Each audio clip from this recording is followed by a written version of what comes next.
કેસર કેરીનો ઠંડો રસ, ગરમા ગરમ રોટલી અને ગરમા ગરમ તીખા વઘારેલા ભાત, મોજ આવે ને તો જ. હા અરે વાહ ભાઈ વાહ, તો મોજ આવી જાય હે.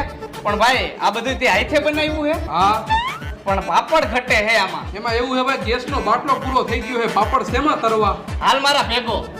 चुभती जलती गर्मी जलती गर्मी का मौसम आया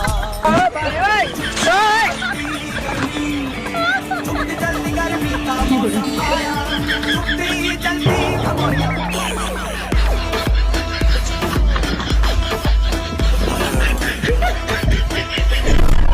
કેમ બાકી ભાઈ તડકાના પાપડ તરાઈ ગયા ને? હા ભાઈ તરાઈ ગયા. વેલા મને ખબર હોત ને તો ભાતે હું બહાર જ વઘારી નાખે, ખોટો ગેસ તો ન ભરે. તો પછી યાર શીખો, કાંઈક શીખો, તડકાનો પૂરો ઉપયોગ કરતા શીખો.